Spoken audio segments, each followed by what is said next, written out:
para trabalhar comigo, para ser uma pessoa que está comigo com valores profissionais, a pessoa tem que ter sede, tem que ter curiosidade, tem que querer. Pessoa morna, cara, eu não tenho paciência. Mas a geração nova vem com menos fome? Da geração Z, que trabalha bem, são imbatíveis. Nossa. Quando tem uma geração Z curioso, com fome de crescimento, cara, é impossível você segurar. Ou você cria um plano de carreira muito bem amarrado com ele, ou você vai perder rapidinho, porque o cara voa no nível. Ele acaba saindo do patamar de crescimento da empresa. Então, ele uma hora Oferecer desafio. você tem que oferecer desafio. Ficava com raiva do cara, jovem, eu falava, puta que pariu, eu vou falar até o nome dele aqui. Mas ele me provocou tanto, de tanta pressão, que aquilo me servia como combustível pra calar a boca dele. Sabe? Eu falava, eu vou fazer isso aqui. Eu não tinha chegado nem metade do que eu cheguei. Então, eu acho que o começo da vida profissional precisa trazer essa visão. Cara, você precisa bater meta, você precisa entregar resultado, porque no final, cara, a vida não é um algodão doce. A vida não é justa. E a maioria das vezes ela é injusta com você. Se você ficar sentado chorando por causa que a vida é injusta, no final, cara, ninguém tá nem aí pelos seus problemas. Todo mundo fala de empreender, mas poucos falam do que vem além do CNPJ. O meu convidado de hoje é um cara que construiu tudo do zero. Errou, aprendeu e continuou. E é justamente por isso que ele é uma referência. Felipe Cassola, criador do movimento Além do CNPJ, é um empreendedor que fala da vida real, dos negócios, sem glamour e sem fórmula mágica. Ele já trouxe o maior torneio de pôquer do mundo para o Brasil, lidera grandes obras e inspira milhares de pessoas mostrando o que existe por trás dos resultados. Eu sou Ana Seneviva, CEO da Hora Educação. Uma das coisas que aconteceu esse ano, inclusive, cara, tava muito ruim o mercado pra mim. Trabalho com construção civil. Sim. Tava muito ruim. E eu reclamando, e me acomodando de que o mercado tava ruim, de ligar pros meus amigos concorrentes. Onde você tá? Eu esperava, eu sonhava com uma resposta que tá. Sim. Pra tirar a responsabilidade sobre o nosso resultado. Cara, quantas vezes eu estou num momento ruim, tudo dando errado, aqueles momentos que acontecem, e aí, o que você vai fazer com isso? Agora levanta a bunda da cadeira e vai trabalhar, bicho. Tem gente que fala que nunca pensou em desistir. Eu pensava toda semana, todo dia. Quando eu era pobre, fudido de grana, eu achava que assim, quando eu ganhar dinheiro, pelo menos eu não vou parar de pensar em desistir. É pior, quando você ganha dinheiro, aí que você pensa. Porque você pode desistir. Exato. Quando você tá fudido, você não tem opção. Você tem que trabalhar, você tem que desistir, mas você tem que pagar a conta. Agora, eu poderia vender tudo e ir para os Estados Unidos, morar lá e viver do além do CNPJ, só produzindo conteúdo dando mentoria. E Fê, por que você continua? Felipe Cassola, além do CNPJ e mais vários negócios que você vai contar aqui pra gente. Seja muito bem-vindo à Hora Qual Que Me Faltava. Obrigado pelo convite, Ana. Sabe que eu sou um fã seu. E eu sua. Depois ainda do evento que nós fizemos juntos, cara, e o feedback, você viu que o NPS estava nas alturas, cara. Você é sensacional, você é uma baita de uma comunicadora, você fala de liderança com uma destreza sensacional. E eu te dei um desafio, porque aquele público era muito misto. Eu estava preocupado, inclusive, porque qualquer pessoa ali teria esse desafio, se comunicar com pessoas com 3 pós-graduação em MBA e pessoas que às vezes não terminaram nem o ensino médio. Sim. E, cara, você conseguiu permear a comunicação para todo mundo num nível assim surreal. Então, putz, sou seu fã. Obrigado pelo convite, é um prazer estar aqui. Não, e assim, eu fiquei muito comovida com a confiança que você teve em mim de me escolher dentre qualquer pessoa que você poderia ter escolhido nesse Brasil inteiro para fazer o seu primeiro evento, um evento para falar de um assunto tão complexo que é liderar pessoas. E, assim, eu tomei muito a sério fazê-lo muito bem. E que bom que a gente teve um resultado muito bom. Fiquei muito feliz também. A galera adorou, cara. E a galera tem perguntado do próximo. Aí eu falei assim, pessoal, o próximo a gente vai fazer sobre outro tema. Não, tem que ter a parte 2. agora eu tô num problema lá, entendeu? Porque a galera já tá pedindo parte 2. Mas legal, foi sensacional. Tive uma ideia essa noite, bom, depois talvez a gente corte essa parte, ou não. Tive uma ideia de produto de liderança, que depois eu vou compartilhar com você, ver o que você acha. Gosto, porque é uma dor. É uma dor. Tirar um pouco do peso disso, fazer mais ferramentas práticas para as pessoas terem uma consulta no momento em que elas precisam tomar uma decisão. Caramba, que legal. Então, tipo, feedback, como dar um feedback para essa situação. E ela consegue fazer uma consulta específica para aquela situação. Tem que ter uma conversa difícil com o fulano que vem repetindo tal comportamento há muito tempo que eu não quero. Como é que a gente faz isso? Caramba, muito legal. Muito legal. Atende uma dor. Inteligência artificial. Isso é bom, hein? Massa. Desenhei ele essa madrugada, gente. As melhores ideias vêm de madrugada. Muitas. Mas vamos lá, Fê. Quero começar um pouquinho, eu admiro muito sua trajetória, fui Obrigado. conhecendo você ao longo do tempo e te admirando cada vez mais à medida que a gente conhece, que não é algo comum, porque às vezes a gente vai conhecendo as pessoas, a gente vai conhecendo o lado escuro das pessoas, mas você tem uma trajetória incrível, admirável. Eu queria que você contasse um pouquinho para as pessoas. Eu gosto de começar minhas entrevistas falando quem era o Felipe criança. O menino Felipe morava onde, fazia o quê, gostava de fazer o quê e pensava ser quem quando ele crescesse? Putz, muito legal a pergunta. Também gosto sempre de conhecer o contexto de que levou a pessoa até ali.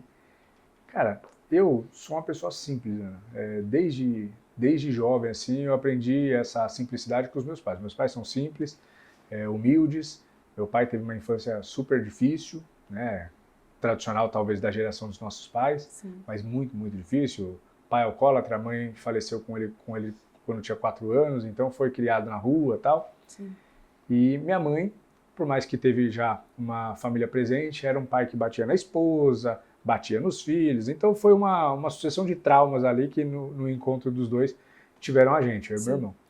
Mas, cara, deram pra gente tudo que a gente podia, tudo que eles podiam, e foi uma criação muito boa. Eu acho que quando eu olho para trás, por mais que foi uma criação humilde, com dinheiro restrito, nunca faltou nada, mas também nunca sobrou, eu falo, e conhecendo agora, na minha visão adulta, a trajetória que eles tiveram, eu acho que meus pais foram sensacionais, assim, porque a base que eles tinham era pouca para eles proporcionarem o que proporcionou. E nessa juventude, né, desde criancinha, eu sempre fui muito inquieto. Tá. E eu não sei porquê, eu não lembro por qual motivo eu tinha essa ideia, mas eu queria ganhar dinheiro. Desde menino eu queria ganhar dinheiro. Tentando entender por quê, eu acho que é porque esse era um tema em casa, né, a falta dele. Então eu sempre fiquei com essa ideia de, preciso fazer dinheiro. Eu lembro quando eu assisti o filme Dragão Branco, e normalmente os meninos ficavam todos empolgados querendo se matricular na luta, eu ficava todo empolgado porque eu estava emocionado pelo filme e eu falava, o que eu preciso fazer para ganhar dinheiro? Isso, pivete. E eu não sabia, aquilo na minha visão não era ainda chamado de empreendedorismo, porque essa palavra nem existia tanto ali.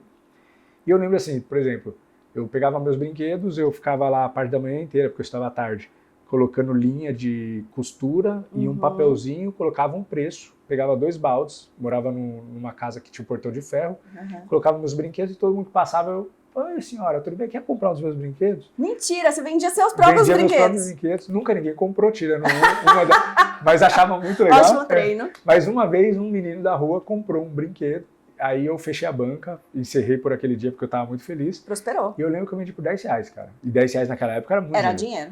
Só que eu corri todo feliz para minha mãe para contar, só que era um presente que eu recém tinha ganhado muito mais caro. E ela ficou, aí nesse caso ela não teve tanta, né, mas eu com meu filho falava, legal, mas presta atenção, mas não, minha mãe já ficou brava, tacou Você já aprendeu sobre precificação ali mesmo.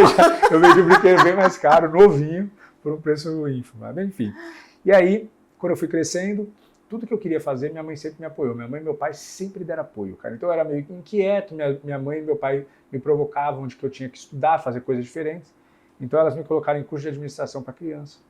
Curso de administração. Então, eu lembro de estudar contabilidade com 12 anos. Caraca. Então, é um negócio... E aquilo não fazia tanto sentido, porque era uma coisa mais complexa. Sim. Mas, cara, aquilo foi mudando, de certa forma, muito dos conhecimentos que eu lá na frente me senti natural para discutir. E aí, quando eu tinha... Aí, fiz curso de biscuit. Um dia vi numa revista, mãe, quero aprender isso aqui. Ela foi atrás de um curso, me inscreveu. Aí comecei a fazer imã de geladeira, vender para minhas tias. Tem tia minha que tem imã até hoje na geladeira, uma legal. Guarda a sua arte. E hoje eu olho e falo, cara, sorte que ela comprou porque é tia, porque era ridículo. Mas, cara, era o valor infantil. E, pô, baita de uma brincadeira legal. E eu fazia brincando. Aí vendi imã de geladeira. Aí quando eu tive 15, numa festa de surpresa que meus amigos fizeram, a gente virou DJ. Fizemos um curso de DJ, fiquei como DJ dos 15 aos 19. Prosperamos como DJ, fizemos até algumas festas em Paranapiacaba, pela subprefeitura de Santo André. Foram contratados. Fomos contratados. A gente tinha semana, a gente trabalhava de sábado e domingo. E fazia muito festa de 15 anos e casamento. Tinha festa, para você ter ideia, em alguns dos picos, né, a gente tinha 3 festas num sábado. Uau! Subcontratava pessoas. E você gostava de trabalhar na noite, assim, tipo... Cara, Não era 100% noite, porque Aham. era um DJ meio que familiar. Então Tá. a gente sempre fazia festa de 15 anos Mais e evento, aniversário. É. Festa de 15 anos é a melhor coisa para quem trabalha nesse ramo, porque ainda mais como DJ. Aham. Porque você anima a festa, então se você faz um bom trabalho, todas as meninas que estão ali estão prestes a fazer 15 anos. Então uma festa puxa a outra, e a gente prosperou bastante nisso. Tive um problema societário na época, que briguei com meu amigo. Aham. Então eu tive uma infância muito pautada por iniciativas empreendedoras, Sim. mas eu não chamava de empreendedorismo. Aham. E quando eu pensava o que eu queria ser quando eu crescesse, o que vinha na minha cabeça era ter uma empresa mesmo. E na minha época eu sempre tive fissura de ter um Burger King. Burger King? Eu achava que era um bom negócio. Uau!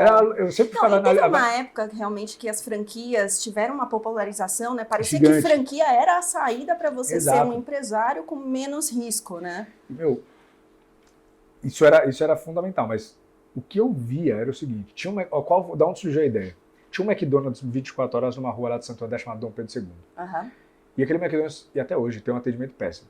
Uhum. E tinha um terreno baldio do outro lado, um pouquinho pra direita assim, que eu falava, cara, aqui é um baita lugar pra abrir um Burger King. E eu ficava com essa ideia. Porque todo mundo que tá pé da vida com McDonald's É, vai vai pra pra essa lá. rua.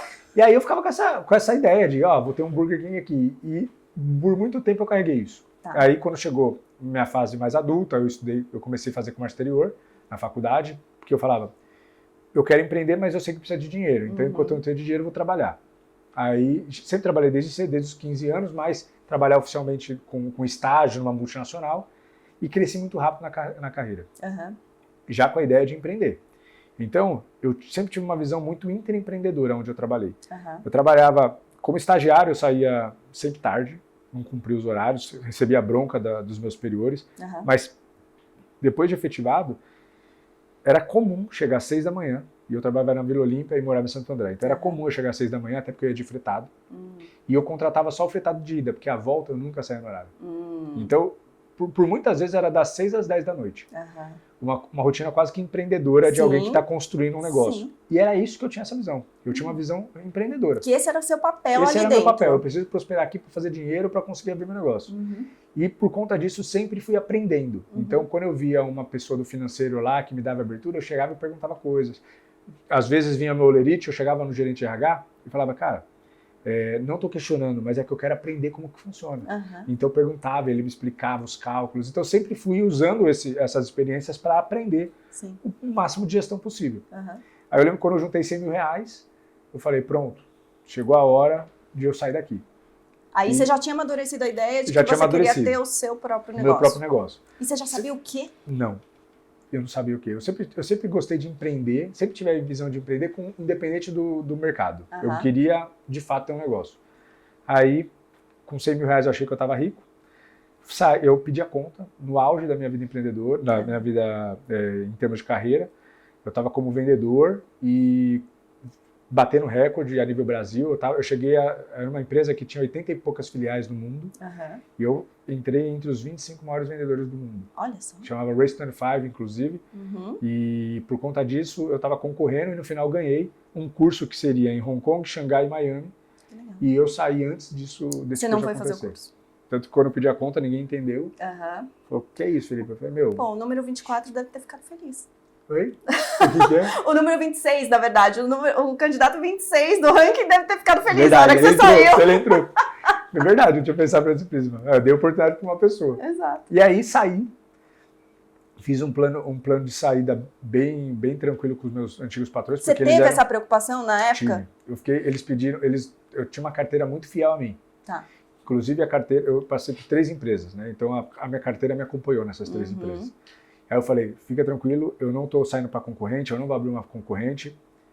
Eu quero fazer essas contas ficarem com vocês. E na verdade foram pessoas que me ajudaram muito, me deram muita bagagem. Então eu era muito grato a eles, sou muito grato a eles, o Roberto e o Rodrigo. E aí eles me pediram 3 meses de aviso prévio para fazer essa transição. Sim. Aí eu falei, cara, 3 é muito, vamos fazer um meio. Aí fiquei 1 mês fazendo aviso prévio full time. Aí o restante fui trabalhando um dia ali, um dia aqui, até que no último mês eu fiquei trabalhando 3 dias na minha empresa e 2 dias lá. Aham. Eu pedi a conta quando eu já sabia o que eu queria fazer, Tá. né? Mas eu fiquei por uns 2, 3 meses já decidido que eu sairia, mas pensando. Uhum. Quase abri uma empresa de papel toalha, Tá. no final, sorte que eu não abri, porque com certeza seria tiro na água. E aí, conversando com um primo meu, num dos churrascos da família, comentei, ele falou, cara, como assim? Eu falei, tô saindo. E ele tinha uma pequena vidraçaria. E me chamou para embarcar. E aí, embarquei na vidraçaria dele. E, cara, é um negócio próximo. Na verdade, é uma vidraçaria que era uma vidraçaria, mas que a gente depois fez uma pivotada e começamos a trabalhar só com lousa de vidro. Ele fazia tudo. Começamos a trabalhar com lousa de vidro. Hoje somos líderes, inclusive.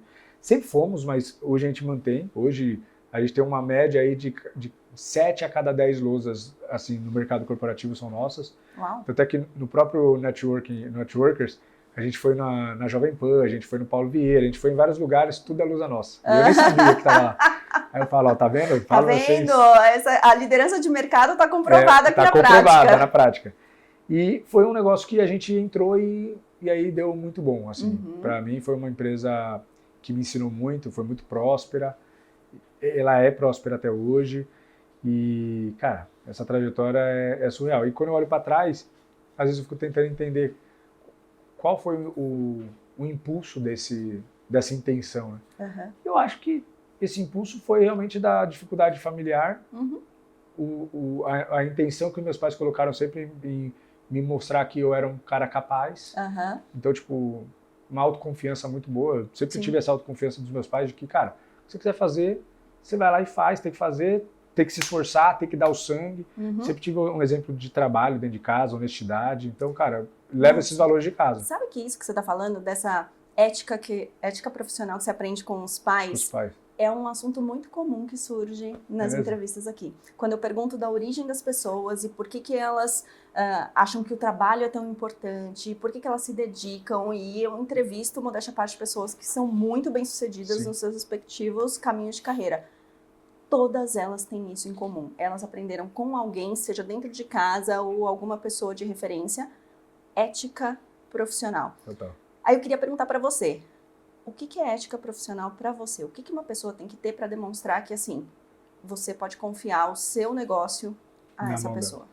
Cara, esse assunto de ética profissional, antes de responder essa pergunta, fazer só um adendo que é curioso. Quando eu saí de comércio exterior e fui para vidraçaria, eu trabalhei com um nível intelectual, assim, de estudo e tudo mais baixo. Não por capacidade, mas por oportunidade. Sim. E aí, quando eu comecei a lidar com essa turma, explodiu uma coisa na minha cabeça. Falei, caramba, Brasil não é o que eu estava acostumado de Brasil. Brasil é mais profundo. Pessoas assim que batem nas esposas e brincam E são super sociáveis no trabalho. Sociáveis e brincam e falam. Chega lá tudo arranhado e fala, o que aconteceu, cara? Bati na minha esposa. Como assim, cara? A ponto de a gente precisar ter feito trabalhos de RH voltado à consciência. Sim. Então, é uma coisa, pessoas que não conseguem ter um centavo na mão. Pega o dinheiro, gasta tudo. Pega salário, gasta em 2 dias. E depois morre de fome. Pessoas assim, sem realmente consciência de tudo. Sim. E aí eu comecei a ver que muitas dessas pessoas eram até competentes, eram pessoas esforçadas, só que elas não eram responsáveis com o trabalho. Umas eram, outras não. Entrava um jovem lá, dava o sangue, trabalhava bem, tal, e que veio de comunidade, não tinha oportunidade, puta situação ruim também. E outro cara numa situação tão ruim quanto, não se dedicava ao trabalho. E eu falava, como que 2 pessoas vindo do mesmo lugar, com as mesmas oportunidades, falta de oportunidade, elas performam tão diferente no trabalho? Sim. E na reunião one-on-one, né, descobri, e cara, isso aí é batata. Família presente. Um cara que não quer nada com nada e tal, e fala que vai fazer e não faz, somebody love, enrola, tal. Esse cara, meu, não teve pai presente, não teve mãe presente, às vezes o pai não presente, a mãe era presente, mas tinha que trabalhar, não estava presente. E os que deram certo, os que têm uma mentalidade assim de prosperidade, ou pai e mãe presente, ou um pai muito presente, ou uma mãe muito presente, que pega no pé, chato. Se você vai passar vergonha na sua casa se você não for bom fora de casa. Família é tudo, cara. Nessa hora eu vi que, assim, quando a gente fala de onde eu vim, dinheiro e tudo mais, isso é muito pouco perto da importância de ter uma família presente. Porque é isso, é o que gera e o que molda a ética profissional. E aí, vindo para a pergunta, eu sou um cara muito leal. E eu valorizo muito essa lealdade. Então, quando eu falo de lealdade, é até maior que fidelidade, né? Lealdade é até, por exemplo, vamos caminhar juntos? Vamos. Se em algum momento parou de fazer sentido para mim, eu vou chegar em você, eu vou trocar ideia, eu vou fazer um desligamento tranquilo, como eu fiz em todos os momentos. Quando eu falo lealdade, não é você ficar amarrado com a pessoa pro resto da vida, mas é ter essa lealdade, essa contrapartida de alguém que acredita em você. Então eu sou um cara muito leal e valorizo muito as pessoas que são leais a mim. Pessoas ainda que sempre que tiveram oportunidade de me passar para trás ou de fazer alguma coisa contra mim, não fizeram e tudo mais, eu valorizo demais isso aí. Eu acho que a ética profissional no todo, e isso eu aprendi dentro de casa. Eu lembro que eu comprava DVD pirata na feira para assistir, e quando eu chamava meu pai para assistir, ele via que era pirata e ele não assistia. Nesse nível. Uau. Sabe? É nesse nível de honestidade que eu fui criado com meu pai. Assim, meu pai era coxinha ao extremo. E por mais que no final eu continuava assistindo o filme, aquilo foi uma lição para mim. Hoje eu lembro, quando criança eu não entendia direito o que aquilo representava. Puta, meu pai é chato, cara. Mas agora adulto eu falo, caramba, que legal. E todas as oportunidades da vida que surgem para eu me desviar, que surgem, né? Os caminhos fáceis. Sim. Eu lembro desse episódio do DVD e falo, cara, não vou. Como exemplo arrasta, O exemplo arrasta. E eu acho que é isso, é você ser honesto, você ser leal. E para trabalhar comigo, para ser uma pessoa que está comigo com valores profissionais, a pessoa tem que ter sede, tem que ter curiosidade, tem que querer. Pessoa morna, cara, eu não tenho paciência. E você acha que essa geração nova tá vindo com menos fome mesmo? Essa geração nova vem com menos fome? Eu acho. Eu acho o seguinte, da geração Z que trabalha bem, são imbatíveis. Nossa, quando tem uma geração Z curioso, com fome de crescimento, cara, é impossível você segurar. Ou você cria um plano de carreira muito bem amarrado com ele, ou você vai perder rapidinho, porque o cara voa num nível que ele acaba saindo do patamar de crescimento da empresa. Você então, tem que oferecer desafios, você tem que oferecer desafio. O cara é muito bom. Eu vejo isso também. Eu trabalhei com uma menina da geração Z, devia ter 17, 18 anos. Cara, avião, a mulher voava, a menina voava. Menina, porque agora deve ter 20. Voava e tal. E é sensacional ver essa geração trabalhando quando tem essa sede. Sim. Mas, no geral, eu acho que essa geração está muito afetada psicologicamente. É muito difícil dar feedback, qualquer coisa é cobrança. Essa geração ela é antenada na internet, então ela tem muita informação. Sim. Só que ela não tem profundidade dessa informação. Então, ela acaba vomitando muita coisa que ela sabe por superficialidade, mas não por profundidade, a ponto até de achar que está nos direitos. Então, por exemplo, uma história que aconteceu com um amigo meu, e isso é verídico. Ele deu um feedback numa reunião de que se ela não batesse as metas, como já era uma subsequência de não bateção de metas, Sim. Aí ele falou, a gente vai ter que te desligar. E ela saiu e processou ele por assédio. E assim, eu conheço esse cara, tem testemunhas ao redor, então você não pode nem mais cobrar meta, cara. Você não pode nem mais cobrar que a empresa se pague. Você não pode... Sim. E eu valorizo tanto, na minha trajetória como CLT, eu como vendedor, fui tão pressionado, cara. Sempre com respeito, Sim. mas com muita firmeza. Com pressão mesmo, pressão para mudar. E você acha que se você não tivesse sido pressionado, você teria chegado onde você chegou? Cara, aquilo me provocava num nível, eu não ficava levando pro... Eu ficava com raiva do cara, era jovem, eu falava, puta que pariu, eu vou falar até o nome dele, que é um cara que eu preciso até tentar achá-lo. É o Diogo. Esse cara, foi um cara que me irritou tanto, mas tanto, porque eu era imaturo pra época, eu devia ter 21 anos, 21, mas ele me provocou tanto, de tanta pressão, que aquilo me servia como combustível para calar a boca dele. Sabe? Eu falava, eu vou fazer isso aqui. E cara, aquilo lá, sem aquilo, eu não tinha chegado nem metade do que eu cheguei. Então, eu acho que o começo da vida empreendedora, da vida profissional, precisa trazer essa visão. Sim. Sabe? De, cara, você precisa bater meta, você precisa entregar resultado, porque no final, cara, a vida não é um algodão doce. A vida não é justa. Não. Na verdade, a maioria das vezes ela é injusta com você. E se você ficar sentado chorando por causa que a vida é injusta, no final, cara, ninguém tá nem aí para os seus problemas, cara. Eu penso da mesma forma, Fê. Eu acho que assim, a energia é a mesma de você reclamar sobre como as coisas são, você gasta uma energia absurda, ou você tentar navegar as coisas como elas são. Você gasta a mesma energia, porque reclamar não é grátis. Cara, você se empenha, você argumenta, você tem que pensar no porquê que você vai justificar que não vai dar certo pra você. Cara, é uma energia emocional e mental que você tá gastando ali. Porra, Por que você não Usa do direciona jeito certo. isso para navegar isso e fazer dar certo? E pior que é um vale comum. Eu vejo que muitas vezes eu caio nesse vale, né, de reclamação. Né?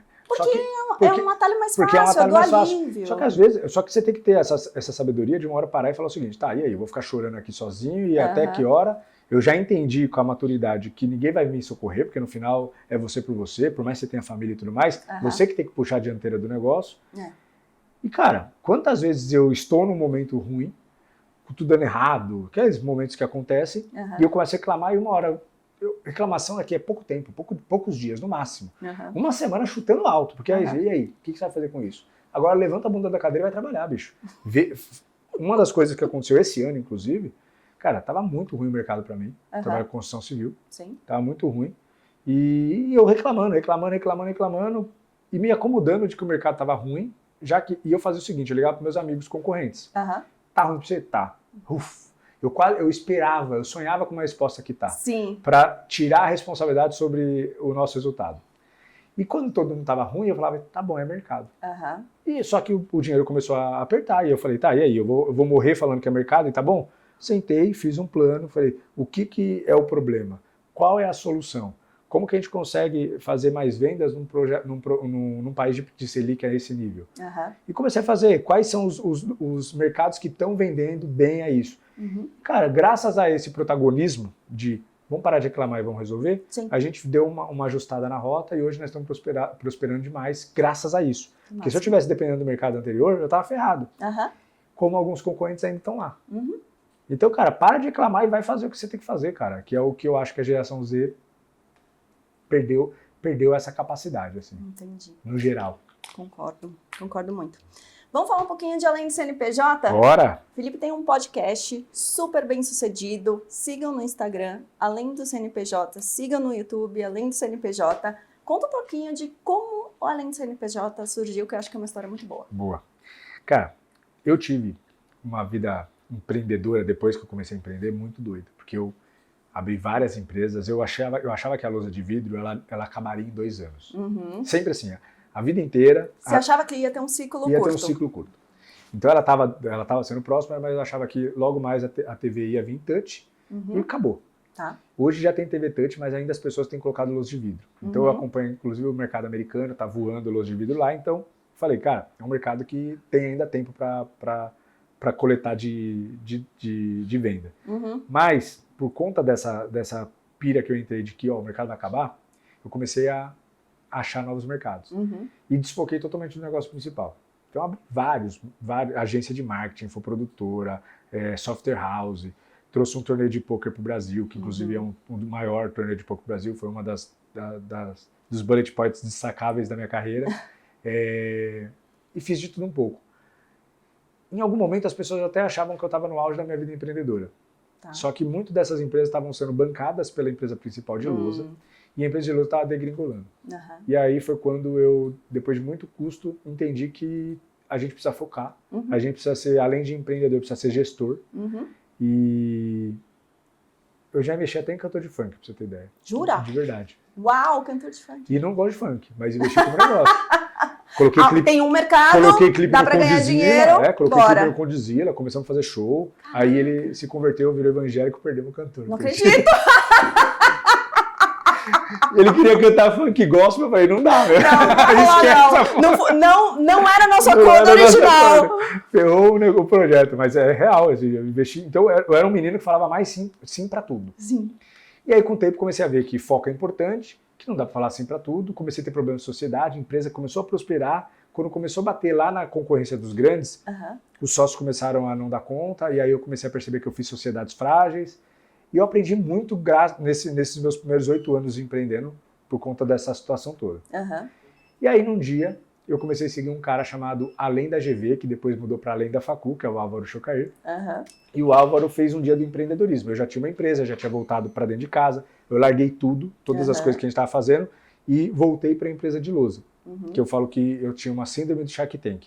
Porque eu olhava a minha empresa e a Camila Farani, na época, não investiria no meu negócio porque não era nem escalável nem tecnológico. E eu achava que só negócios tecnológicos escaláveis eram bons, então eu desmereci o meu. Aham. Então eu saí dessa síndrome do Shark Tank, isso não por causa da Camila Farani, o meu entendimento foi esse Sim. e eu me perdi. Voltando para dentro de casa, a gente começou a focar na lousa e depois expandiu para a construção civil, que é o meu mercado hoje. Em um determinado momento segui o Álvaro. O Álvaro era o Além da GV, mudou para Além da Facu e ele fez um dia do empreendedorismo, lá na Link, na faculdade que ele inaugurou. E eu fui nesse encontro, em 2019. E lá tinha muitos empreendedores que queriam abrir seu próprio negócio, mas não tinham dado o primeiro passo. Ele fez o exercício, cara, vai lá e cria agora o Instagram da sua empresa. E eu fiquei parado no exercício, porque tá todo mundo criando Instagram, eu já tinha Instagram das empresas, tinha já um setor de marketing abaixo. Sim. Fiquei meio que esperando. Aí ele olhou e falou, você não vai fazer? Eu falei, já tem e tal. O que a gente, se fosse conversar, ficaria 3 horas conversando e não veria o tempo passar?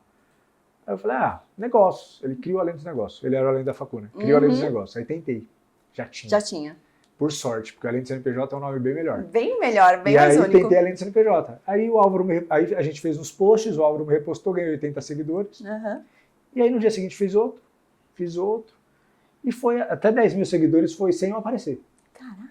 Porque eu sou tímido, né? Então eu tinha vergonha de fazer vídeo. Então com 10 mil seguidores, praticamente 9.600 eu lembro, ninguém sabia quem eu era, nem quem eu era. Aí eu abri a caixinha de pergunta, vinha mais pergunta de quem é você do que sobre negócio. Aí um dia eu pensei em desistir do Além do CNPJ, fiquei 3 dias desistido, parei de produzir. Aí a dor de parar ficou maior. Aí eu falei, quer saber? Aí eu fiz um vídeo, coloquei o GPS do carro assim pra me gravar e fiz um vídeo dirigindo porque eu não queria olhar pra câmera. Sim. Eu tinha vergonha de gravar story perto da minha esposa. Cara, mas eu acho que é isso, né?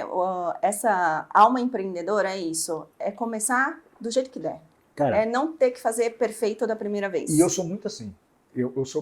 Cara, eu lembro que as primeiras palestras, quando começaram a surgir, eu comentei lá, soltava meu intestino. Era coisa física. Antes de entrar no palco, eu tinha que ir pro banheiro. Não uma vez, várias vezes. Eu ficava com a mão gelada, eu tremia às vezes. O cara ia me dar o microfone, eu tremia. Eu tinha que colocar muitas vezes a mão no bolso, por mais que eu via que não era bom, mas para evitar de mostrar minha mão tremendo. E hoje, cara, já faço com uma naturalidade que eu até falo, cara, como é tudo hábito, cara. Tudo é hábito. Às vezes eu tô para entrar numa palestra, esses dias eu dei uma palestra para 800 pessoas, estava com a minha esposa e falei, cara, eu tô zero nervoso. É importante a gente, às vezes, fazer uma visita ao passado para lembrar como era e como hoje é, para você ver que você está evoluindo. E o Além do CNPJ foi uma página que eu trouxe a intenção de falar do empreendedorismo de um jeito que não se fala. Ou não se falava. Hoje já tem bastante gente expondo dessa forma. Que é o lado chato do empreendedorismo. Não só os louros, mas também o lado difícil, a solidão, as dificuldades, o perrengue que é. E conectou demais. Né? Eu lembro que lá no passado o feedback que eu mais recebia dos seguidores novos era, cara, finalmente alguém falando a vida real. E aí eu falei, empreendedorismo da vida real. Esse é o nosso mote. E, cara, conectou demais.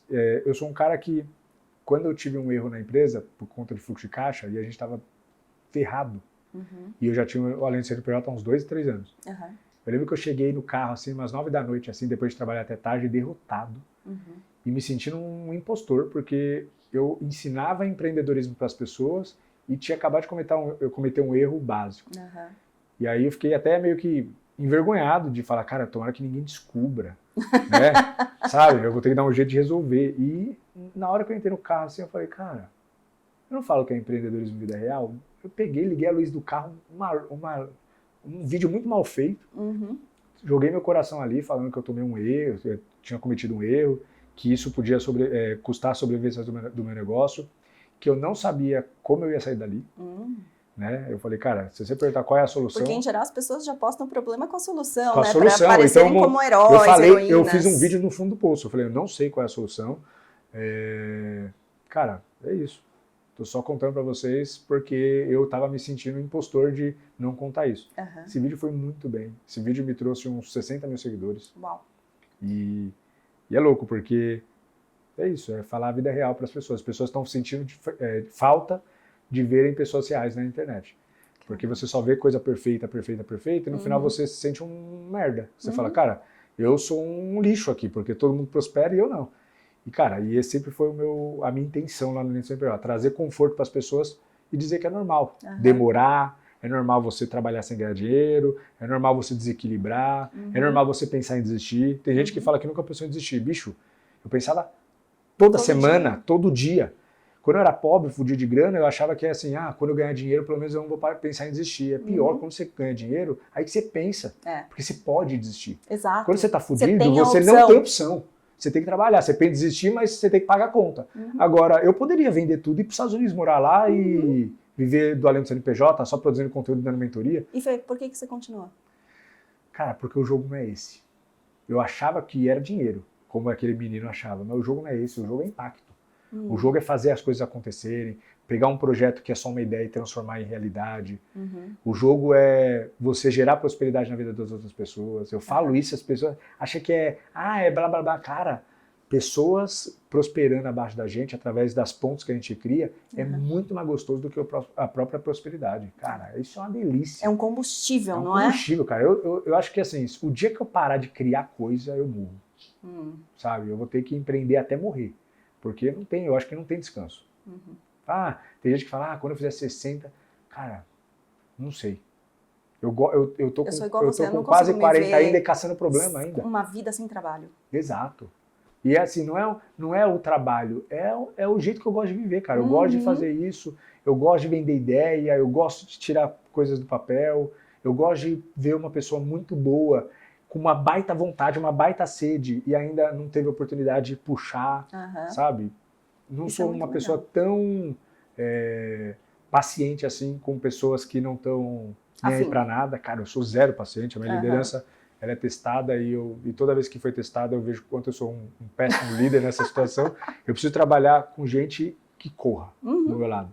E hoje, graças ao nosso tamanho, eu consigo ter em volta de mim os meus subordinados diretos. São pessoas que entendem o jeito que a gente trabalha. Ritmo. Porque é um ritmo frenético, cara. É mandar mensagem à noite por causa de uma ideia, marcar uma reunião às vezes 6 horas da manhã porque a agenda está comprometida. Nossa, e esse é o jeito que eu trabalho, sabe? Até porque assim, eu vim do mundo CLT, eu fiz mais de 15 anos de carreira corporativa em empresas muito grandes e muito estruturadas. E quando você tem esse amparo da estrutura, muitas vezes eu via muita gente do meu lado falando assim, se eu não fizer direito hoje, a empresa não vai falir. Exato, uma galera pensa assim. Se eu der um migué, a empresa não vai falir. Então, deixa eu fingir aqui quiet quitting, né? Deixa eu fingir fazer o mínimo e tal, porque, sei lá, a Colgate não vai falir, a Diageo não vai falir, entendeu? A Danone não vai falir, empresas que eu trabalhei. Aí você fala assim, cara, eu nunca consegui ser assim. E eu acho que... E eu nunca tinha me visto como empresária até virar empresária. Não era diferente de você, não era um sonho meu. Eu acho que a única coisa que me faz sobreviver nesse mercado é essa atitude de que, assim, não dá pra fazer o mínimo. Total. Se você fizer um mínimo, você vai ficar nivelado por baixo e aí você vai usar a sua energia para justificar por que você não tá lá em cima. Cara, eu falo muito isso. Gente medíocre.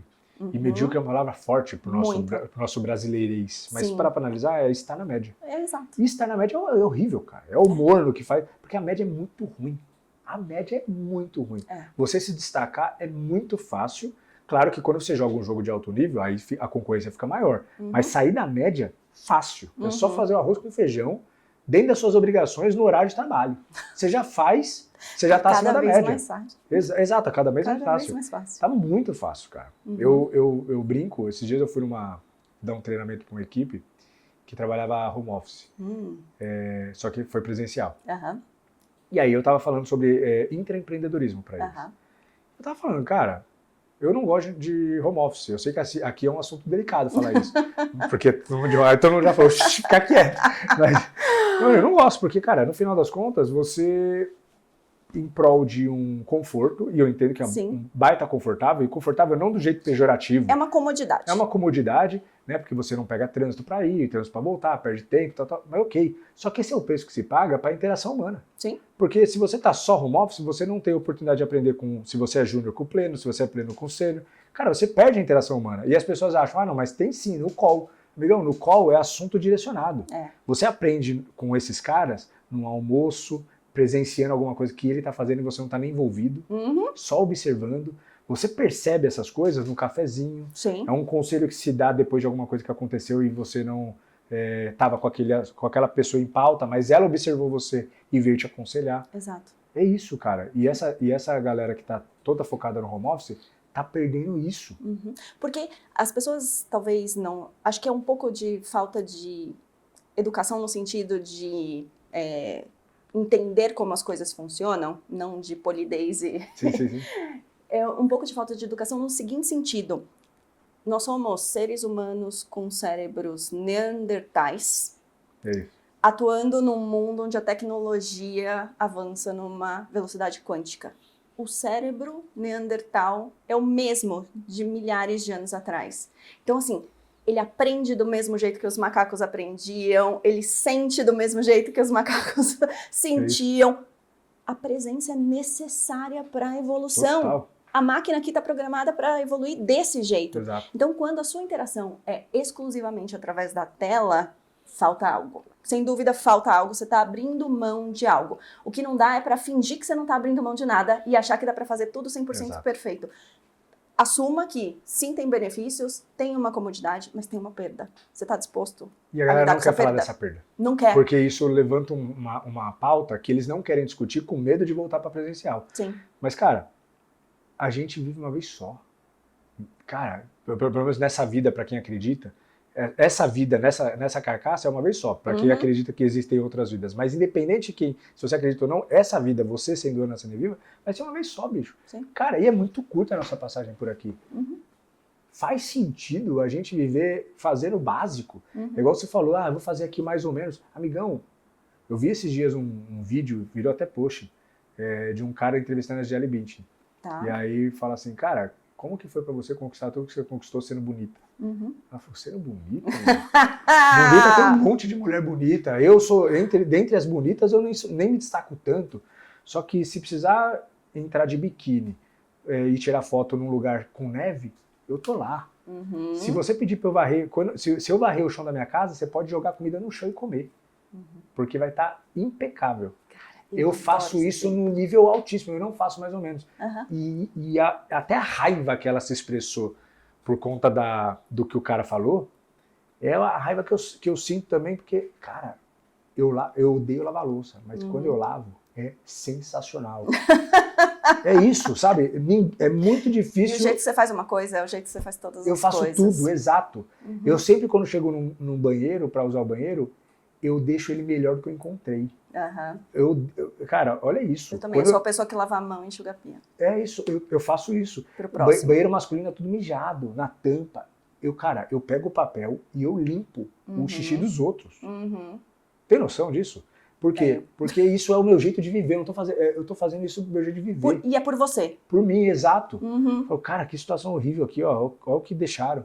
Eu limpo o banheiro de bar. Sabe? Mas sabe que isso que você está falando é super profundo, né? E como eu trabalho muito com atletas nos Estados Unidos, etc., a gente tem existe uma premissa no esporte americano que é TNT, que é Takes No Talent, ou não requer talento. Exato. Existem uma série de coisas no sucesso das pessoas, numa carreira bem-sucedida, seja ela no esporte ou seja ela corporativa, que não requerem nenhum talento.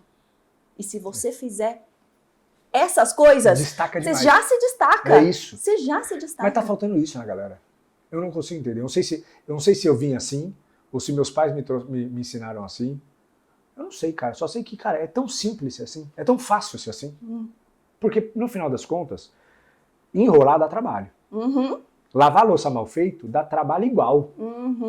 Tá entendendo o que eu tô falando? Eu fico pensando assim, ó, em termos de eficiência. Eu vou perder o mesmo tempo fazendo bem ou mal. Você já decidiu fazer, não Exato. decidiu? Já que você vai perder o mesmo tempo fazendo bem ou mal, faça bem, bicho. Se fosse ainda assim, ó, fazer bem vai requerer 2 vezes mais tempo. Mas às vezes é milésimo de segundo, 1 minuto melhor, mais. Então eu não consigo entender. Então esse é o jeito que eu faço, que é o que o vídeo da Gisele Bündchen traduziu, porque eu nunca tinha parado para pensar nisso. E é o jeito que eu acho que está faltando no mundo. E é o jeito que eu acho que quem fizer vai voar. Porque tá faltando isso. Tá faltando gente que se comunica bem. Sim. Quantas pessoas que... funcionários e tudo mais que vêm dar feedback via WhatsApp, vêm falar coisas via WhatsApp, pedem demissão via WhatsApp. Sabe, é a falta da coragem de olhar no olho e trocar ideia. Então, sabe, eu sinto que a gente tá caminhando para um lugar obscuro, cara. Até a a facilidade de encontrar informação, porque hoje, nós que viemos dessa geração, a gente está vivendo 3 eras. Antes eram 2, né? Antes da internet e depois da internet. Agora a gente está vivendo antes da internet, depois da internet e agora depois da IA. Nós vamos pegar as três gerações. Revoluções. E a galera que vai vir pós-IA, os nativos de IA, porque tem os nativos digitais. Sim. Os nativos de IA, eles não vão ter repertório, porque eles não vão precisar. Porque o repertório está na nuvem. Só que a questão é, por que a gente é tão potente com a IA? Porque a gente consegue usá-la e curar o conteúdo, fazer essa curadoria. A próxima geração não vai ter curadoria. Então, cara, eu fico olhando e aí eu entro numa coisa meio chapéu de alumínio, assim, tipo, caramba, vai... Eu fico nessas teorias da conspiração, mas eu falo, cara, qual é o futuro? Não se sabe, cara. Eu fico preocupado com o futuro da humanidade. Mas eu acho que é esse ponto do... Se você fizer, de novo, takes no talent. Exato. Takes no talent, você olhar uma notícia e falar assim, será que isso aqui é de verdade mesmo? Em vez de consumir como se você fosse uma esponja, qualquer coisa que servem para você. O negócio chama feed, né? Que é nutrir. Alguém tá te dando de comer sem parar e você não tá vendo se você gosta, se você não gosta, se tá certo, se tá errado. Você só engole, engole, engole, engole. Isso é e eu acho que perigosíssimo. assim, não requer nenhum talento ser minimamente crítico com as coisas que te oferecem, inclusive e principalmente quando a gente está falando de mídias sociais. E eu acho que se a gente não ensinar isso para os nossos filhos, se a gente não ensinar isso para essa geração que está entrando no mercado de trabalho agora, que vão ser os futuros líderes, quer a gente queira ou não, tenhamos medo ou não, vai ser muito mais difícil navegar e, assim, quem quiser se aposentar vai ter que se aposentar mais tarde, vai ter que ficar mais tempo aqui tentando fazer essa educação aí desse pessoal, essa formação. Eu acho que a vida vai ensinar essa galera. Eu acho que a vida ela é dura e ela vai ensinar. Em algum momento vai bater na porta. A crueldade da vida. Né? Não querendo ser negativo, mas a vida é assim. Né? Na verdade, eu acho que essa é a bênção da vida, inclusive. Né? Essa crueldade, essa dificuldade, que é para forjar. Quando essa geração, que hoje ainda está na asa dos pais, os pais já estão com 60, 70 anos. Sim. Daqui a pouquinho, eles vão partir dessa para uma melhor. Isso é a lei natural da vida. E essa galera vai se ver sozinha. E aí, cara, ou eles vão degringolar, ou eles vão ter que se mexer. Se reinventar. Então, acho que tende a própria vida e o mundo trazer consciência para essa galera pela própria exigência da situação. Tomara que as coisas melhorem. Quero ser confiante. Vamos torcer. Eu sei que você está interessado nessa conversa, eu também. Mas deixa eu falar uma coisa para você. Se você vê valor no que eu e a minha equipe preparamos toda semana, aproveita para se inscrever no canal. E quando você apoia esse conteúdo, ajuda a manter esse projeto vivo e a fazê-lo chegar ainda mais longe. Agora, vamos voltar para a conversa. Quero falar um pouco sobre sua sócia. Boa! Raíssa, conta um pouquinho para a galera como que é ser sócio, não só sócio de uma mulher, sócio da sua mulher. Minha esposa. Cara, eu tenho uma... Puta, já até me emocionei. Mas minha esposa é minha família, cara. É tudo na minha vida. E eu falo com tranquilidade que a minha vida prosperou depois da entrada dela. Tanto como parceira, quanto como sócio. Eu sou um cara muito empreendedor. Então, eu vou abrindo caminho. Eu pego o facão e vou abrindo mato. Só que muitas vezes, e aconteceu isso muito na minha trajetória, que eu gerava muitos negócios, só que, fazendo a analogia de abrir campo, né? Eu abria o mato, achava um lugar, criava acampamento. Só que quando o acampamento estava formado, eu ia para um novo. E aquele acampamento ficava abandonado e às vezes eu perdia. Então eu abria muitas oportunidades e não tirava o máximo mantinha delas. poucas. E a Raíssa sempre foi muito metódica, muito organizada, tem um bom senso, cara. A minha esposa eu considero como e eu conheço bastante gente, cara, mas a minha esposa eu considero como uma das pessoas de melhor bom senso. É uma pessoa que não tem medo nenhum de me criticar. Me critica pra caramba, assim, quando eu falo critica, não é apontando o dedo, mas, ó, eu acho que tal coisa.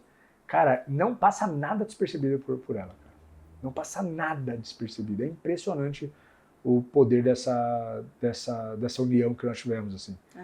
E, então, quando eu tive aquela... Trazendo para o storytelling, né, nascendo no Shark Tank, quando eu comecei a sair dos negócios e mantive a empresa, eu chamei ela a bordo. Aham. E a minha vida de prosperidade mesmo, empreendedora, veio depois dela. Né? Foi quando ela entrou, começou a cuidar do administrativo, do financeiro e falou, vai voar. E eu comecei a vender e fazer negócio. E, cara, ela é sensacional, cara, sensacional. Eu acho o seguinte, eu acho que, eu vou fazer uma coisa polêmica, mas é uma piada. Graças a Deus, as mulheres não têm um ímpeto tão empreendedor. Porque quando uma mulher resolve empreender, ferrou. Entrou esses dias uma empresa nova no nosso mercado e eu comecei a ver o site, comecei a ver a comunicação. Falei, caramba, os caras estão chegando forte. Quando eu fui ver, era uma mulher. Falei, ferrou, bicho. Porque mulher, ela tem a capacidade de fazer tanta coisa ao mesmo tempo e bem, só que, para nossa sorte, elas não têm muito ímpeto empreendedor. E aí eu já não consigo entender. Toma menos risco. Toma menos risco. Né? Porque, cara, essa mulher mesmo, a Andrea, nossa, um avião empreendendo. Avião empreendendo. Ela transformou tudo em mais difícil para mim, a partir do momento que ela entrou no mercado. Por quê? Porque eu trabalho no mercado de construção civil, então tem muito homem empreendendo, às vezes não olha para nada, e quando ela faz uma coisa e ela tem equipe na mão, nossa, cara, é difícil concorrer com mulher, cara. É muito difícil concorrer com mulher. E é isso que eu falo. As mulheres, elas não tomam tanto risco e se tomassem, nossa, dominariam o mundo, porque é necessário tomar risco para conquistar as coisas, mas a minha vida só prosperou quando a Raíssa entrou, trazendo a sutileza feminina, trazendo às vezes uma mensagem, cuidando da nossa equipe de um jeito que eu não cuido, sabe? Um bombonzinho no dia tal, sabe aquelas coisinhas que eu não percebo. E que talvez você, por você mesmo, não veria valor, mas que ela consegue identificar que para o seu time tem. Exato. Então ela oferece isso para eles. E ela faz coisas pequenas que geram impactos grandes. Cara, ela é o yin yang assim na minha vida, assim, total. Sem brincadeira, eu posso falar abertamente que se a Raíssa não tivesse entrado na minha vida, eu talvez seria ou completamente outra pessoa. Eu não acho que existe relacionamento conjugal neutro, tanto para o homem quanto para a mulher, né? Porque ambos se sobressaem ou se atrapalham. Eu acho que não existe neutro. Casou, tá neutro. Tá namorando, tá neutro. Ou você cresce ou você cai. Não existe o mesmo patamar. Eu também acho. É impossível. Você se associa com qualquer pessoa. É uma associação quando você casa. E essa associação ou soma ou subtrai. E não existe igual. Não existe. E a Raíssa, cara, ela potencializou. Eu acho que um bom relacionamento, ela não só soma, potencializa, é multiplicado. A potência. É surreal o quanto esse bate-bola faz o negócio crescer.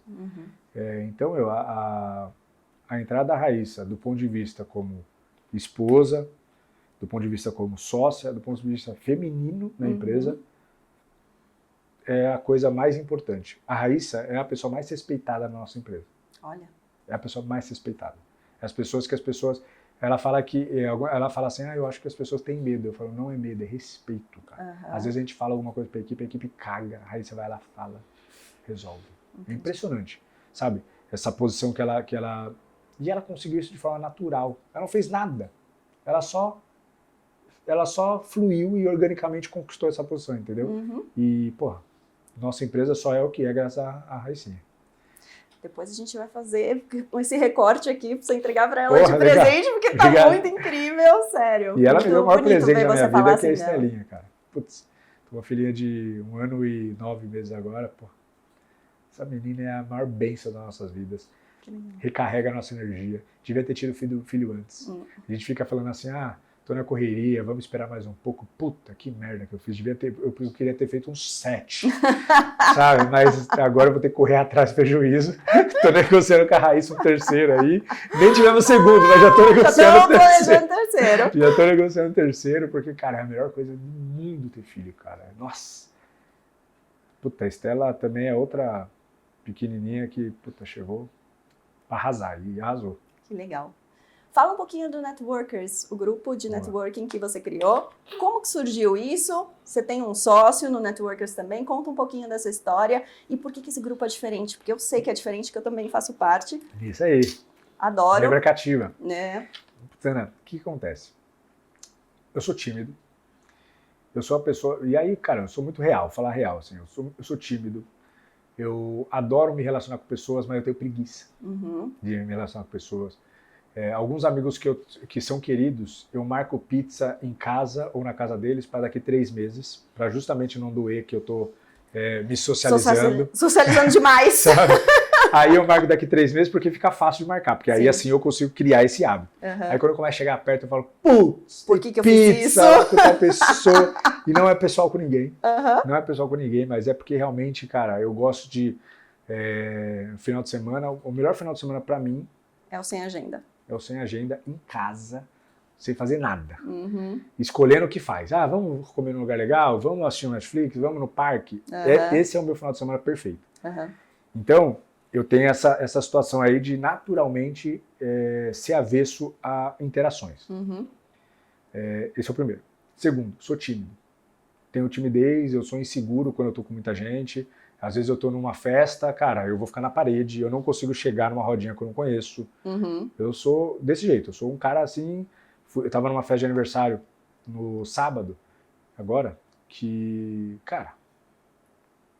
Eu ficava tentando me entender, assim, mas, cara, todo mundo socializando. Eu acho que é porque também eu não bebo, então acho que a bebida acaba ajudando, né? Mas alguns amigos até falaram... são duas festas, né? Dos que bebem... Exato, e eu não consigo interagir, cara. Eu consigo interagir quando alguém me interagir comigo super bem, eu me comunico bem. A questão é essa coisa de interação social, assim, pra mim é um desafio. Né? E aí, cara, eu falava assim, tá, e nunca coloquei networking como uma prioridade na minha vida. O networking que eu tenho, que é muito bom, falo que meu networking é muito bom, graças a Deus, mas é graças ao Lente CNPJ. O Lente CNPJ atrai pessoas. Sim. Então, automaticamente, como eu não preciso chegar e as pessoas se aproximam, aí eu consigo ter um networking muito bom. Só que, por outro lado, eu não sou aquele cara que sem empatia. Eu valorizo muitas pessoas, eu gosto muito. Sempre quando a gente vai jantar com alguém ou a gente faz alguma coisa, eu olho pra minha esposa e falo, cara, a gente tem que fazer mais isso, sabe? Porque a gente sai com uma puta sensação boa, mas é desafiador. E aí, eu em algum momento falei, cara, eu preciso me conectar mais com uma galera e eu preciso criar um motivo ou quase que uma obrigação de me relacionar. Aí tentei falar o seguinte, ó, toda semana eu vou almoçar com algum amigo. Aí não conseguia porque a agenda atropelava.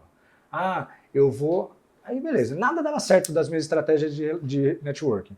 Até que eu falei, cara, como que é o melhor jeito de você ir pra academia? Contratando um personal. Esse é o melhor jeito, porque aí eu me comprometo com alguém, o cara tá me esperando, tem que ir pra lá. Sim. Eu preciso de um personal de networking. Pensei. Falei, como? Vou entrar nesses grupos de networking. Aí entrei num grupo de networking, pesquisei alguns e tudo mais. Gostei muito, né? Posso falar até aqui que é o Resenha do Gabi, a gente se conheceu lá. Gostei muito, um grupo muito bom, conheci muita gente. Só que também é um grupo que, meio que padrão de todos, que ele é feito para pessoas que já fazem bem o networking. Borboletas sociais, né? Borboletas sociais. Cara, eu lembro de ter ido num dos jantares, cara, eu ficava com o copo na mão assim, olhando, e aí eu ficava me aproximando da parede, aí uma hora eu fingi que eu estava cheio de trabalho, quando eu vi que eu não estava conseguindo me conectar com ninguém e tal, mas eu acho que essa agachei lá e comecei a mexer no celular.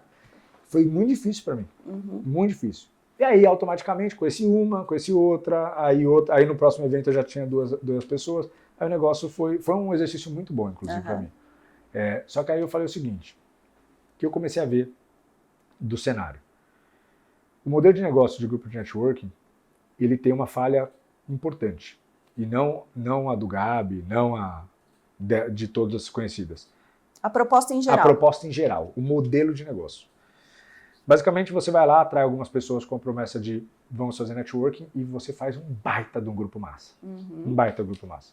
Só que, e a cifra vai subindo. Sim. Quanto melhor o grupo, mais caro vai ficando. E a cifra vai subindo. Você paga e você tem all-in, normalmente. Todos os eventos estão inclusos. Sim. Estão inclusos. E aí, quando você começa a trazer muito membro, você precisa rodar muito evento. E quando você tem uma galera muito participativa e tudo mais, você precisa ter gente para gerir essa galera. Sim. Gente para organizar os eventos. Basicamente, como uma empresa, você vai aumentando o custo fixo. e também os custos dos eventos mesmo, que tem que ser cada vez melhores. Porque você vai colocando uma régua, e a galera nunca retrocede. Não. Então, o que isso gera? Isso gera, no nível de maturidade do grupo, uma necessidade de novos membros. Sim. A todo instante. E necessidade de renovação e tudo mais, mas normalmente de novos membros. E quando tem essa necessidade, nem sempre vão ser as pessoas que você escolheria. Exato. Normalmente. Aí você tem que aceitar qualquer um. Você perdeu o crivo. É natural também uma renovação baixa. Por mais que você goste muito, é estratégico, ao invés de você gastar de novo aquele dinheiro ali, você ir para outro grupo. Quem gosta muito do modelo, Sim. ele vai migrando de ano em ano em grupo, por quê? Porque ele vai conhecer outras pessoas. Sim. Porque aquela lá ele já se conectou. Então, não é nem por NPS. Às vezes o cara está muito satisfeito, mas é normal ele fazer essa migração, então não existe inovação. Então, você fica exigindo novos membros a todo momento. E quando você tem uma meta de vendas, quando você tem um fluxo de caixa pressionando, você baixa o crivo de quem você traz. Sim. Então, é isso que acontece nos modelos. O nosso foi pensado para ser a prova disso. Então, a gente tem um custo fixo baixíssimo, uma entrada que nunca vai ser cara igual a essas entradas. A gente tem aumentado o valor, mas hoje, dos grupos conhecidos, a gente é 1/3 do valor. E os eventos são pagos. Então, como que o evento é pago? Por custo. Sim. O próprio Academia de Liderança, a gente cobrou R$400 por cabeça. No final, a gente apresenta, não sei se você estava no grupo, mas nós apresentamos a prestação de conta, com notas fiscais de tudo que foi contratado. Deu R$387,50. Transparência total. E aí nós devolvemos o dinheiro da galera. Ó, você levou 10 pessoas, me passa teu Pix, prestando conta, porque o nosso lucro não é no evento. O evento é custo dividido por cabeça. Sim. Né? Então vamos fazer um jantar, um petit comité, é o custo da mesa. Então isso já não me embarca custo fixo do evento. A minha equipe é enxuta. Tenho 3 pessoas que algumas trabalham part-time, então é um custo muito baixo. E a gente só tem 100 vagas. Então só e vai por chegar... que só 100 vagas? Porque senão a gente começa a ter uma rotatividade muito grande de pessoas exigindo mais eventos. E aí eu vou ter que rodar eventos semanalmente, 2 vezes por semana. Então 100 pessoas, numa entrega de 2, 3 eventos por mês, é mais que o suficiente. 2,5 a gente fez a conta. Com 100 pessoas eu vou precisar fazer 2,5 eventos ao mês, Sim. que é uma média, que já vai dar para ciclar todo mundo e eu não vou precisar entrar nessa corrida de ter que fazer evento para a galera participar. Entendeu? Que foi o modelo que eu criei, não é um modelo que dá dinheiro. Tá. E é por isso que quando você tem o grupo como um modelo de negócio que você, empresário, depende dele, você está ferrado. Mas eu não dependo. E esse é o meu grande diferencial. Esse grupo é o grupo que eu criei para eu ter o meu próprio clube. Para te servir. Para me servir. Meu, se eu te falar que os últimos 12 meses que esse grupo existe há um ano, sem brincadeira, eu posso falar assim, 80-20 real. Pareto total. 80% das oportunidades que surgiram no meu último ano vieram desse grupo. Que máximo. Vieram. E é assim, muita oportunidade saiu dali e, cara, o meu lucro está aí. Na geração de negócio que eu promovo ali. Sim. E é isso, é um grupo que eu faço pessoalmente o crivo de quem a gente vai levar. Faturamento não conta, é importante, mas não conta. Depende de vários fatores, inclusive o jeito da pessoa. Então teve esses dias uma pessoa, não vou citar o nome que é público, uma pessoa que, cara, mostra todo dia Ferrari e não é a pegada. Sim. E aí veio falar, eu falei, legal, vamos ver. E já não continuei essa conversa. Não porque a gente tem pessoas com Ferrari no grupo, mas não pode, a vida da mas pessoa não pode se basear. Ferrari. Ela até já mostrou um dia no Store, mas não pode se basear por isso. Porque senão fica raso. Sim. Sabe? Eu quero ter... Vira sobre isso em vez Exato. de ser sobre a conexão e o potencial que aquelas pessoas podem gerar juntas. Não tem problema você ter carrão e tudo mais e valorizar. Só que não é sobre isso. O nosso grupo, a gente fala que é muito educativo. A gente gosta de falar de coisas reais. Sim. Cara, sabe uma coisa que... Gente, eu tô indo essa semana num evento de reforma tributária, cara. Para trocar ideia sobre reforma tributária. A gente tem um membro que está querendo entrar, ele tem uma rede de 6 padarias. Tô louco para ele entrar. Tô louco para ele entrar. Porque, cara, é um empresário de vida real, barriga no balcão, que chega cedinho. Assim, um business ultra complexo. Acho que tem poucos business tão complexos quanto ter uma padaria. E eu não sei... Cara, eu sempre... entrei numa padaria e olhei a quantidade de coisa e falo, cara, isso aqui é impossível de gerir. Cara, olha o quanto esse cara vai agregar pro grupo. O que ele vai tirar de negócio ali? Pode tirar negócio, mas no final das contas, o que ele vai agregar e o que vai ser Sim. agregado para ele vai ser surreal. Eu tô louco para ele entrar. Tô louco, eu tô ligando para ele. Deixa eu falar com Eu ele tô fazendo também. bola lá, mas, cara, entra. Eu também quero. Porque, bicho, imagina, cara, como que você cicla o produto que você faz um pãozinho no dia seguinte tá embolorado, dependendo, cara, como que é isso? E ele tem buffet de restaurante. Puta num negócio complexo. Então eu gosto muito de empreendedor vida real, sabe? De uma galera. Não é desmerecendo, porque senão eu seria extremamente hipócrita, porque eu sou influencer, né? Mas, cara, quando o cara fala, não tem nem Instagram aberto, eu falo, puta, então entra. Sabe? Que é o cara que não tem... Que tá no negócio. Que tá no negócio, é só pela categoria de liderança. Teve pessoas que foram lá no palco falar que fatura 250 milhões ano. O cara tava tremendo. O cara tava tremendo, anotando na mão o que ele ia falar. Porque ele fatura 250 milhões ano. Mas por quê? Porque eu tô fazendo ele sair da zona de conforto dele. Porque ele é um baita de um cara e tal. Mas quando No você coloca ele num palco, palco, não é um natural não pra é o ele. ambiente dele, mas se ele sentar teste a teste com você, vai te dar uma aula Caramba, de como aquele cara ganhar é um dinheiro. gênio. Então, sabe, eu gosto muito disso, de falar que legal, eu tô trazendo um pouco desse mundo pra essa galera, pra eles se provocarem. E, cara, trazer experiências pra eles, sabe? Então, esse é o motim que a gente tem do grupo. E quando eu comecei ele, convidei um irmão meu que trouxe o WSOP pro Brasil junto comigo, que é o Paulinho. Paulinho é um dos caras mais bem relacionados que eu conheço. Te falo que, se não for o melhor, assim, ele tem um outro projeto que chama Mercado Opinião, que é um jantar que acontece uma vez ao mês com o PIB do Brasil. O Paulinho, cara, é um cara super agradável, muito diferente de mim, mas muito semelhante aos valores, mas muito diferente. Paulinho é um cara bom vivant, que troca ideia, faz piada com o que ele não conhece. Num evento de networking, que ele não conhece ninguém, ele vai sair conhecendo todo mundo. Ele é um cara que... Ele te complementa. Ele me complementa. E eu complemento ele porque, do ponto de vista operacional, eu sou mais um gestorzão, eu gosto de ver a agenda, eu gosto de criar um negócio. Então, eu sou o cara que põe mais a mão na massa. Mais uma lição de diversidade, como times diversos performam melhor. E funciona super bem, funciona super bem. Eu cobro muito ele, eu sou um cara que eu sou chato, cobro muito ele me cobra muito, então isso é importante. Ele é um cara que faz uma coisa que eu acho surreal, conheço ele há anos, né? Então eu posso falar isso com propriedade. Quantas pessoas na nossa trajetória a gente conheceu junto? Então, 4 anos atrás nós conhecemos tal pessoa. Fizemos uma reunião com ela, conversamos um pouquinho, tal. Depois de 4 anos, eu nem sei mais quem é essa pessoa. E quando eu vou no aniversário dele, tá essa pessoa lá. Então ele mantém relacionamento de um jeito surreal. Eu falo pra ele, como você consegue, cara, manter relacionamento com tanta gente? É quase que impressionante o quanto ele consegue manter relacionamento. É um cara super brincalhão. Às vezes eu fico até com vergonha, porque eu sou meio tímido. Apresento alguém que ele nem conhece, ele faz uma brincadeira assim, falando, Paulinho do céu, para com Você falou isso mesmo? Meu Deus, você conhecer ele lá, você vê, ele sai brincando com as pessoas, cara, eu fico até às vezes constrangido, mas por causa da minha timidez.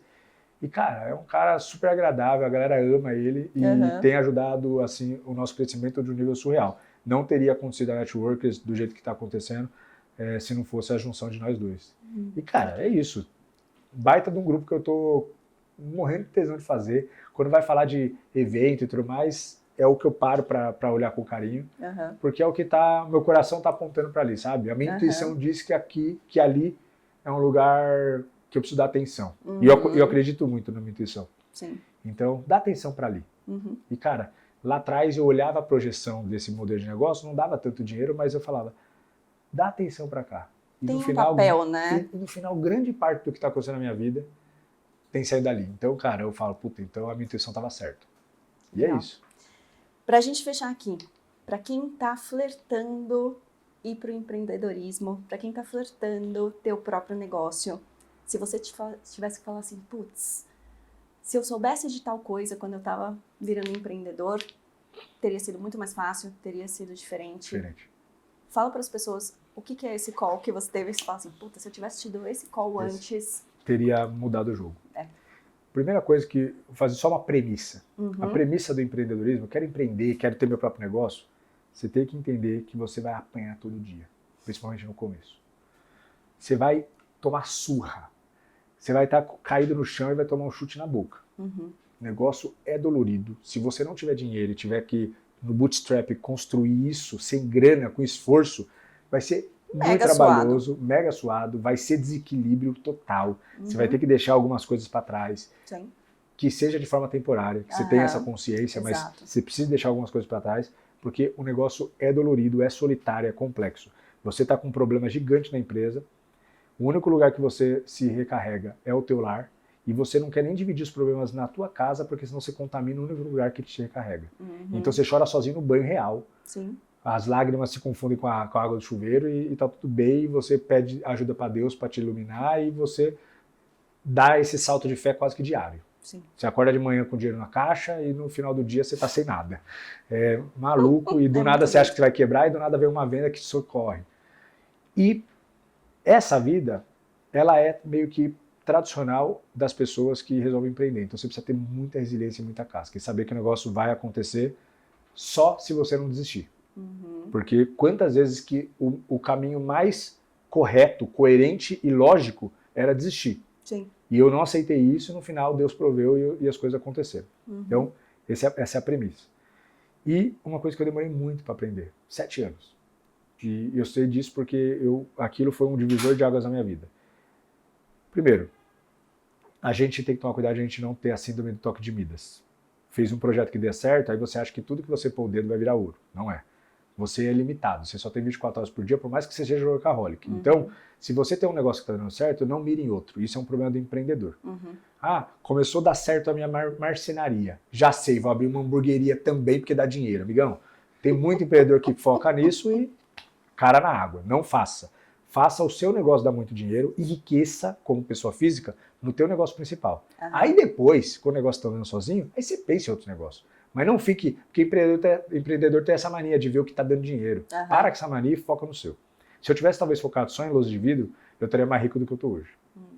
Talvez com menos histórias para contar, Sim. mas mais rico. Beleza, então esse é o primeiro. O segundo que eu acho fundamental é, seja um gestor. Ser só empreendedor não basta. Você tem que ser um gestor também. No mínimo, ter um sócio gestor. Então, eu descobri o que era DRE com 7 anos de empresa. Uau. E, cara, quando eu descobri o que era, eu falei assim, cara, por que ninguém me ensinou isso antes? Aí eu descobri que isso era um dispositivo normal da contabilidade. E eu falava assim, por que meus contadores nunca me falaram dessa porra? Cara, aquilo lá dá uma visão completa. Quando eu implementei DRE, eu comecei a olhar minha empresa de um nível que eu nunca tinha olhado antes. Eu simplesmente trocava a figurinha e não sabia por quê. Eu não sabia o que era competência financeira, eu só fazia um fluxo de caixa muito bem feito e sempre fiz. Mas um fluxo de caixa não te dá visão. E aí eu comecei o DRE me abriu para uma porta de falar o seguinte, cara, eu preciso começar a ser gestor. E comecei a estudar gestão, comecei a estudar processos, e a empresa prosperou de um jeito que eu não imaginava em um ano. Uau. Então, do meu 7º para o 8º ano, foi muito próspero graças a ferramentas que já existiam, já tinham sido inventadas, as pessoas já estavam usando, só que eu não usava. E aí parece que é loucura, mas, cara, tem pessoas no grupo que faturam lá, 20 milhões, vou dar um exemplo específico, 20 milhões ano, não é um faturamento muito grande, mas é um faturamento considerável, claro. Sim. Faturamento não é lucro, mas faturamento mostra o quanto se gira de dinheiro, e o cara não tinha DRE. É normal o empreendedor brasileiro ser despreparado. E ele se acostuma com essa ideia. A informalidade, ela permeia todas as dimensões do empreendedorismo, inclusive dentro da empresa também é informal, né? Uma bagunça. E no final, às vezes o modelo de negócio do cara é bom, às vezes o produto dele é ótimo, o serviço dele é maravilhoso, e por isso que mesmo não olhando para essas coisas, sobra dinheiro e ele está satisfeito.